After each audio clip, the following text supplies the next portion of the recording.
Hello, and welcome to our weekly dialogue with Helga Zepp-LaRouche. She is the founder and chairwoman of the Schiller Institute. It's November 29th today. I'm Harley Schlanger, and I'll be your host.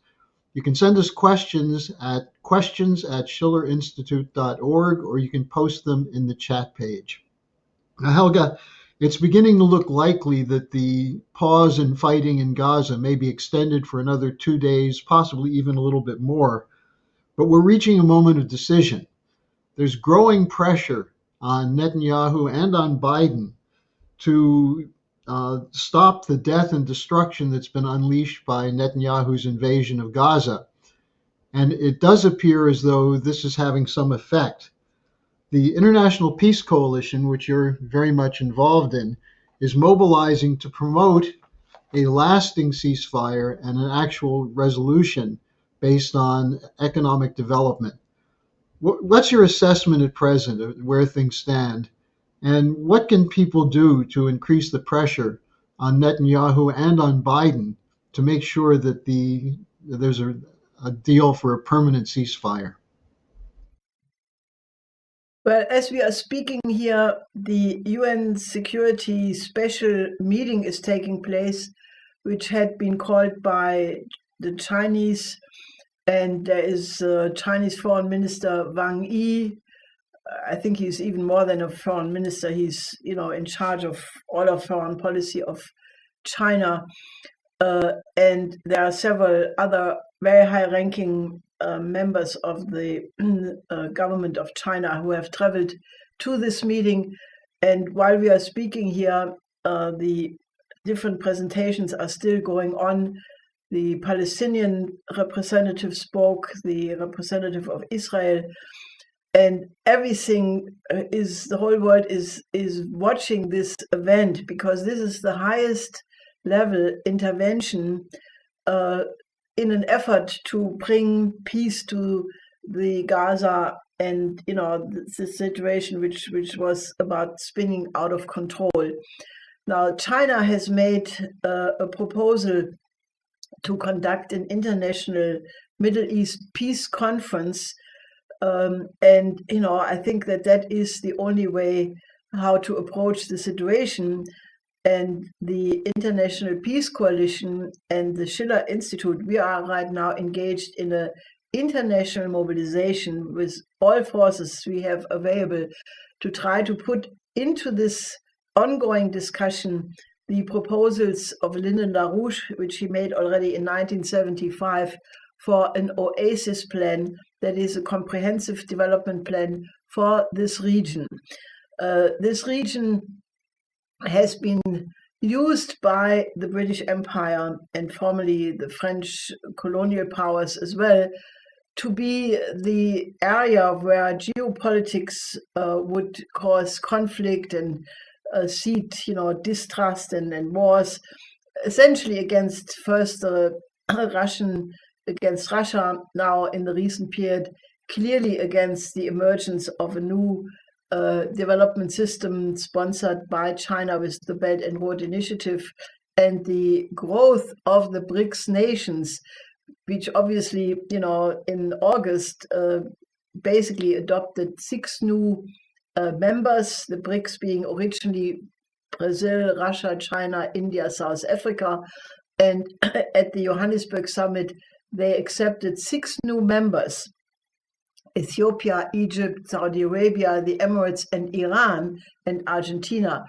4 of these countries obviously are either in the Middle East or direct neighbors like Egypt, which is sort of bridge between Asia and Africa.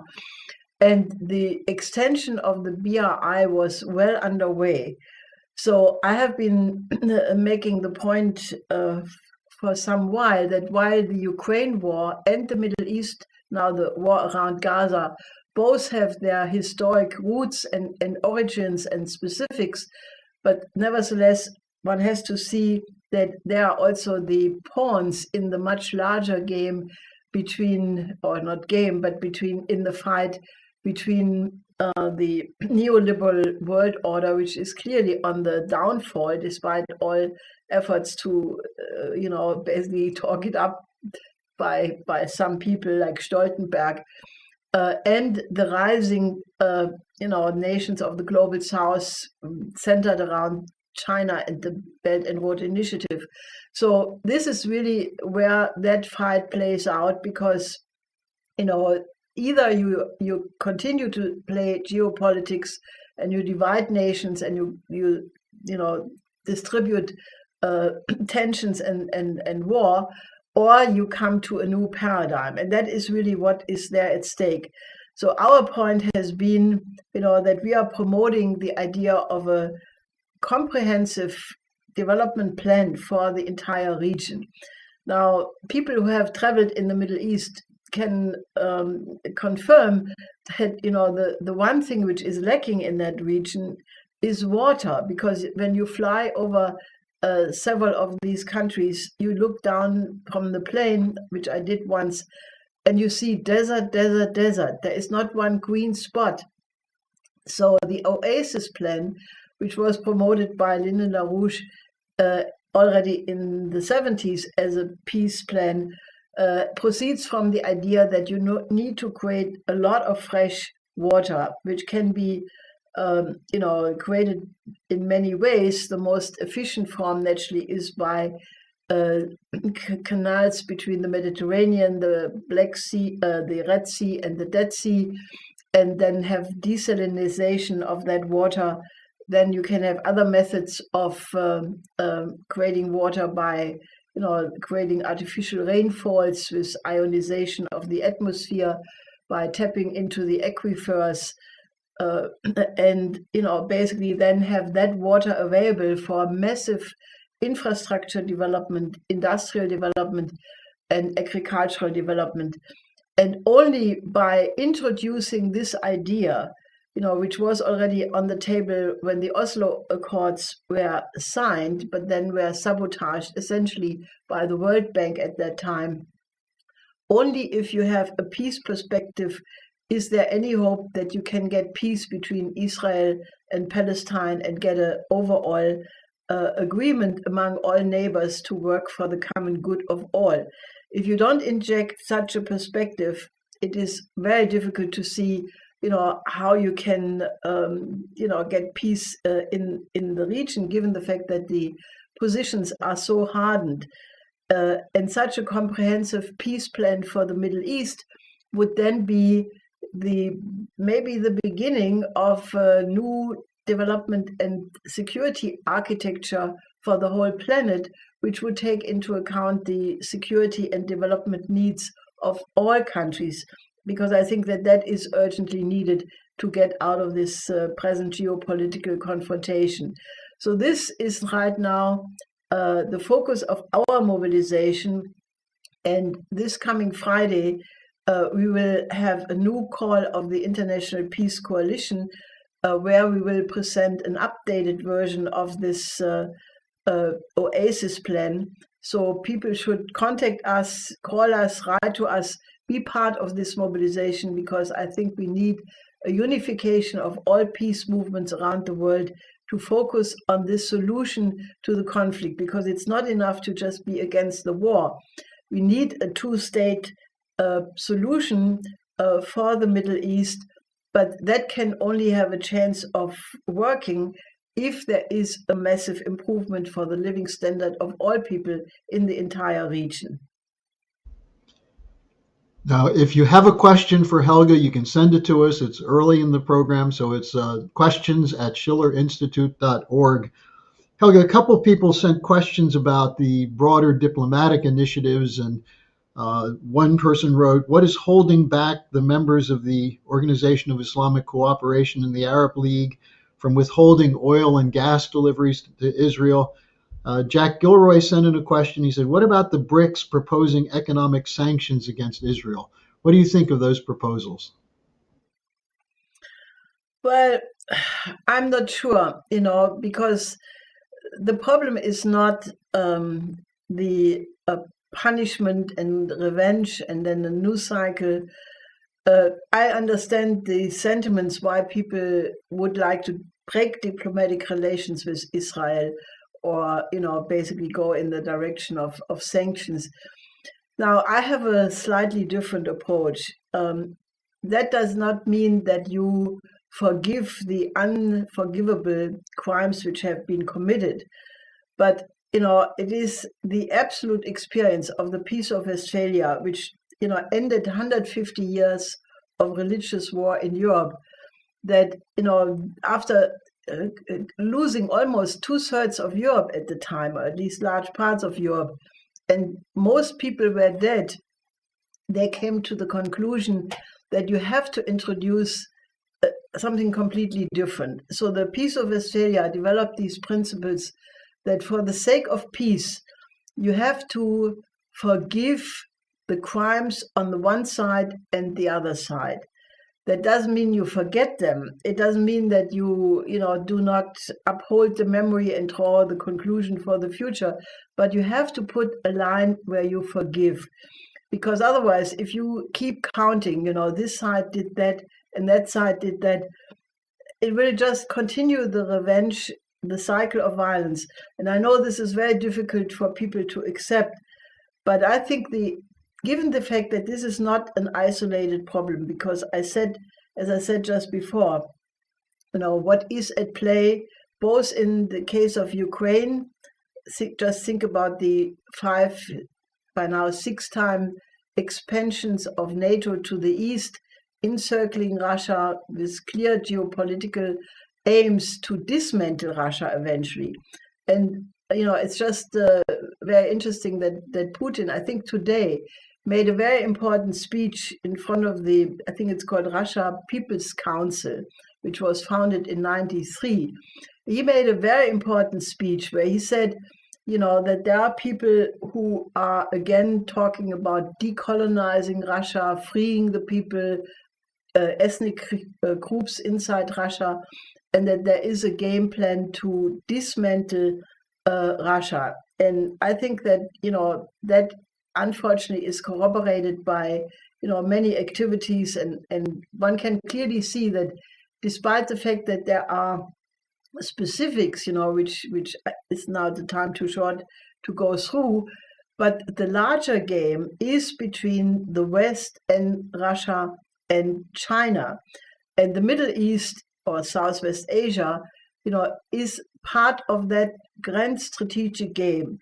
So if you do not take into account all factors, and in my view, it does require that we get an understanding among all the nations and all the forces in the world that we need to move to a completely different level. We need to move to a new paradigm of international relations where we put the one humanity first, and put all national interests in cohesion with that one humanity. That is a sort of a spiritual jump, like a mental jump to a completely new level, and it's based on the thinking of Nicolaus of Cues and the coincidence of opposites, the coincidentia oppositorum, which was a method of thinking he developed, which I think informed the Peace of Westphalia because it enabled the participants, despite all the war crimes on both sides, to move to a new level and establish that foreign policy from now on had to be based on the interest of the other, meaning all others, and that foreign policy had to be built on love.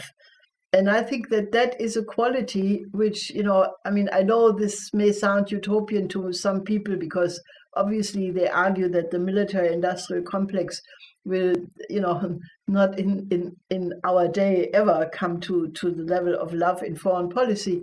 But if we get a mass movement for peace and a completely different kind of international cooperation among all nations, well, then also the power of the military-industrial complex will not be forever.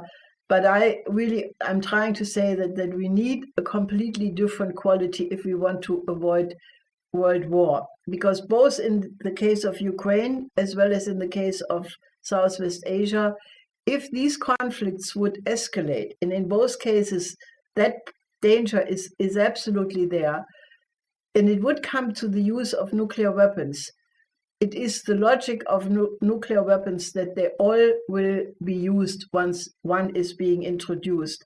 And that will lead to the end of civilization and the annihilation of everything we ever knew, loved, and cared for, because there will be nobody left to even consider what went wrong. And there are some extremely crazy and insane people who are playing with that as if you could win a nuclear war. So you have to start from the worst case scenario, which is a nuclear winter following a nuclear war. And therefore, you have to define the solution from that end. With other words, you have to introduce a concept which, overcomes all the conflicts on a regional level, and that has to proceed with the one humanity. I think that the only government which I have heard of talking to about this, going in this direction, is indeed China, because Xi Jinping always talks about the shared future of humanity, meaning that we only have one future. And I think, that I have heard Putin saying similar things, and some leaders from the global South countries also moving in this direction. And I emphatically think that that is the level on which this problem can only be solved. Okay, well, we have a question from a colleague of ours who's an historian, and he asked, when the fighting is stopped, what next? Gaza is destroyed. Reconstruction, but how? Well, I think, as in the Peace of Westphalia, there are a lot of details which have to be hammered out.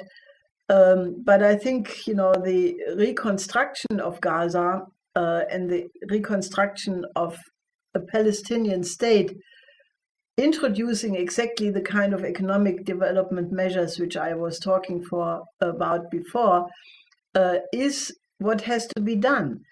And I think it can only be done by the international community imposing their, absolute determination that, that must happen, and asserting also pressure on the United States, which must come from both inside the United States, from the citizens of the United States, but also from the international community, because it is very clear that if the US administration would tell Israel to go along with this policy, they would.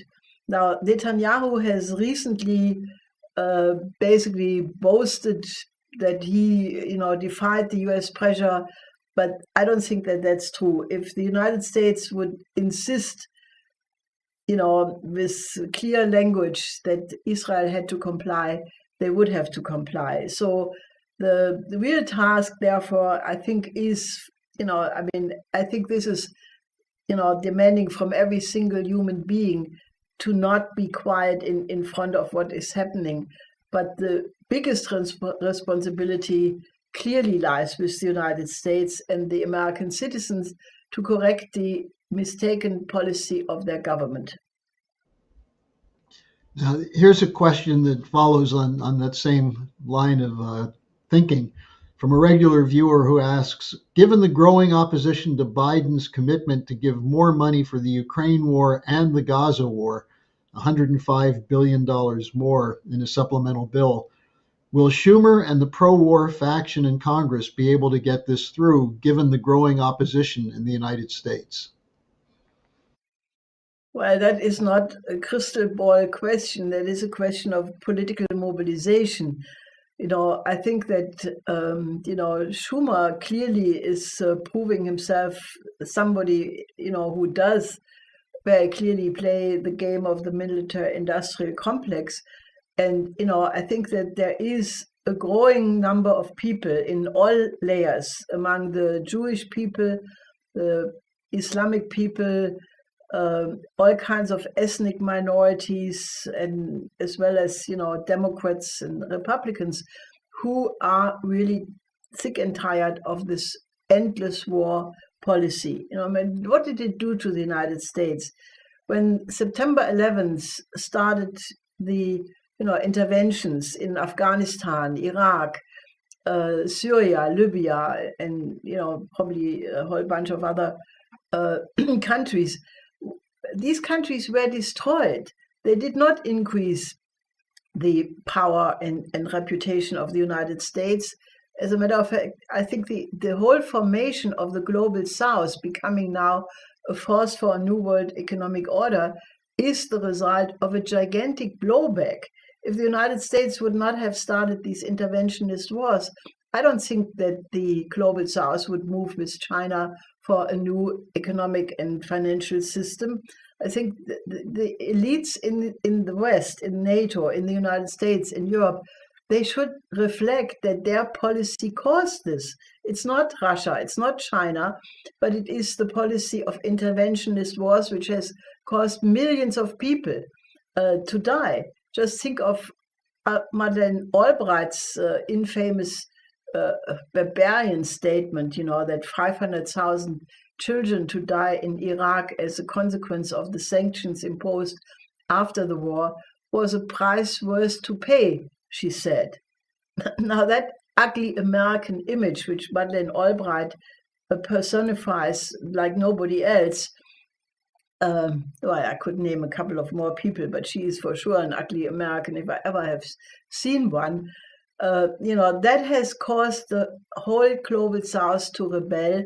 And when the sanctions policy, like the Caesar sanctions against Syria, which, people are not stupid. They can see what is the intention of such sanctions, namely to cause the people of the respective country to rise up against their government and lead to a regime change. So this policy is clearly failed. And, I think that has to be driven home.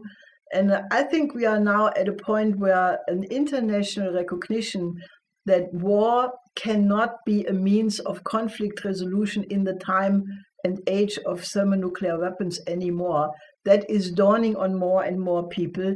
There are more and more people against the idea of war, against, military production.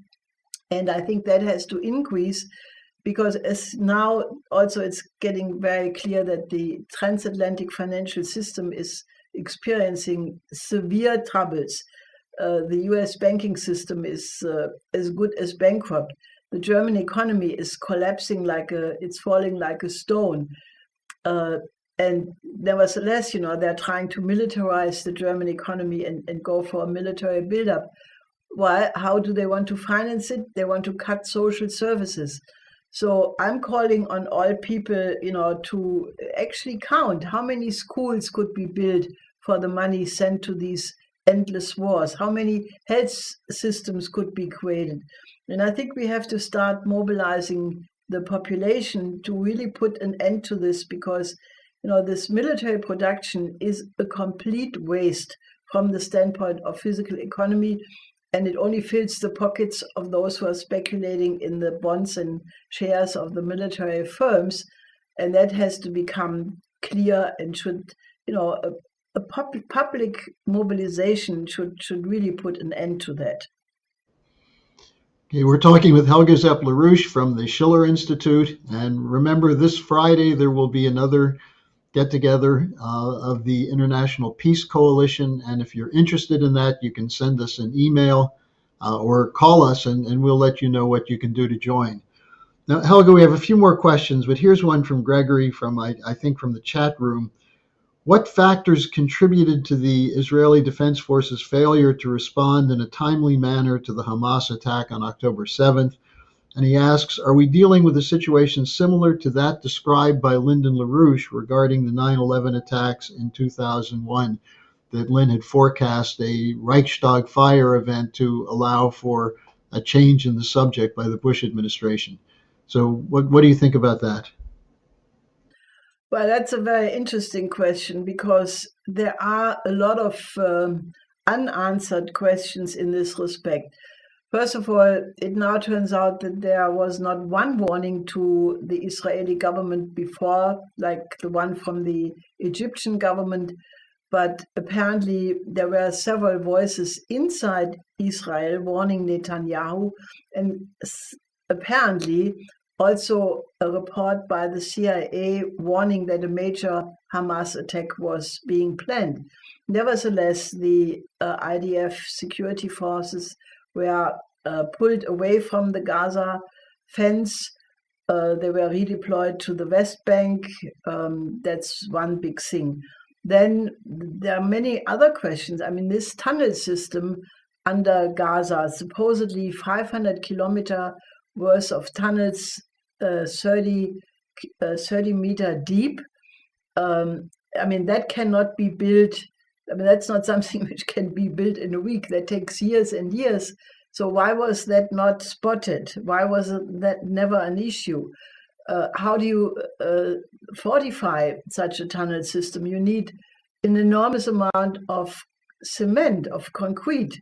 How was this transported? How did the very large number of missiles and other weaponry get into Gaza, which was completely, supposedly, surveyed to the last point? How did these weapons get into there? So there were many such more questions, which, really pose the question, maybe all what Hamas did over, many years, maybe 20 years, was that known to the Mossad? Was it known to the IDF? That would indeed then bring us to this question of a 9/11-like event. I cannot answer that right now, but I think question marks for sure can be put, and I think an investigation, an international investigation, would be absolutely appropriate. Now, here's a question, Helga, that is probably a little painful for you, but something you've been talking about quite a bit. Someone wrote in and asked, how much longer can the Schultz Coalition in Germany survive, given the terrible news with the economy, the continued commitment to war in Ukraine, and now support for Israel? What's your assessment of that? Well, I think we are burdened with the worst government Germany ever had, at least in the post-war period. I always thought that the Merkel government was strangulating the creativity of Germany by introducing a lot of mediocrity. But what is now governing in Berlin, makes Merkel look like a genius by comparison. I mean, this is really too much, I mean, this government is bungling.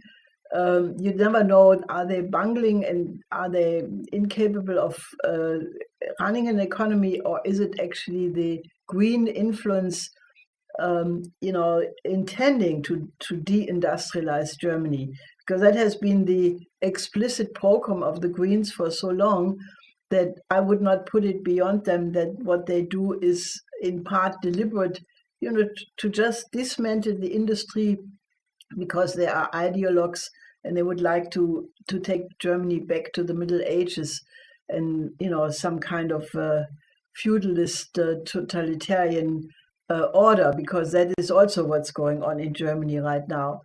So I don't know how long it will take. Scholz yesterday gave a speech on the ruling of the Federal Constitutional Court in Karlsruhe, who had basically ruled it unlawful to trick out the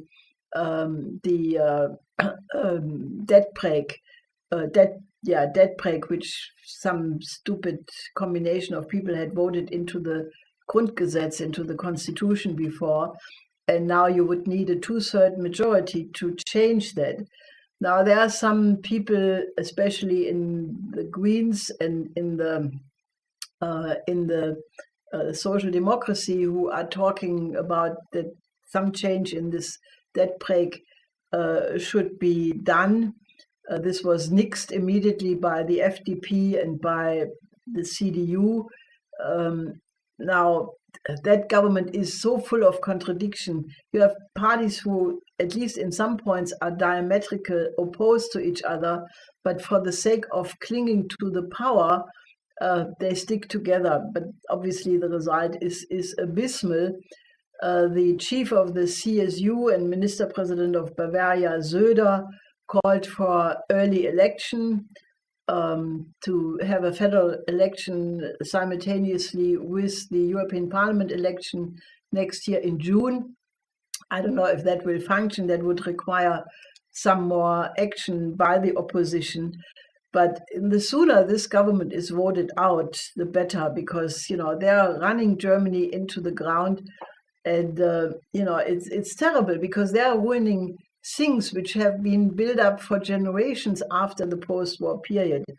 And when you talk to ordinary Germans, just wherever you meet them, you scratch on the surface, and they are exploding with despair, with rage, with complete dismay. So I think that we are in a very bad situation in Germany, and it's also clear that all of Europe is in a very difficult situation. There was just a big meeting in France addressed by Jacques Cheminade, our collaborator in France, former presidential candidate, called fake sovereignists. These are people who pretend that they are for a sovereign France, but they stick to mostly neoliberal economic policies, the Austrian school, and also are naturally, for the most part, now being drawn into a geopolitical game. So they look like a plan B of the oligarchy, and similar formations you have in many countries. So I think we are really in a big danger, because history is never repeating itself exactly, but there are many people who see parallels to what is happening in Europe right now to the 30s, to the beginning of the 30s. And the way they are trying to eliminate free speech and other freedoms, the real totalitarian danger is not where they generally say, Russia, China are countries you cannot call totalitarian because they come from a completely different tradition, a different culture. But the West is always trying to name countries which have a different social system, which is what Biden said. He said he made this really inciting statement about Xi Jinping after he met him in San Francisco. He was asked by a reporter in a clear provocation if he thought that President Xi was a dictator, and he said, sure, he comes from a completely different system than our own, as if to come from another system automatically would mean to be a dictator. That is just a terminology which comes from the Cold War, and it has been always used by the secret services to blame an enemy. This was the language of the Congress of Cultural Freedom, and if you look at the terminology, it's the same. Even if Russia is no longer a communist system, even if China is very well appreciated by 150 nations of the global South. So if you look at all of these things a little bit deeper, you come to the conclusion that these labels really don't say a lot. So coming back to your question, I hope this government can be replaced by better parties. There are many efforts to create new parties at this point. We also are promoting our own civil rights movement, Solidarity. And, I can only say, we need an alternative to this present effort by the German government to remilitarize Germany in ways which can only make your hair raise. Well, the final question, which actually flows from that one, that several people are asking about the upcoming U.S. presidential election in 2024. Don, for example, says the way to solve this is the removal of the U.S. Democratic Party. A number of people are trying to blame the Democrats for that. Well, I think, the present combination of presidential candidates leaves really room for, improvement. I mean, obviously, Biden is, not so fit anymore to run for president.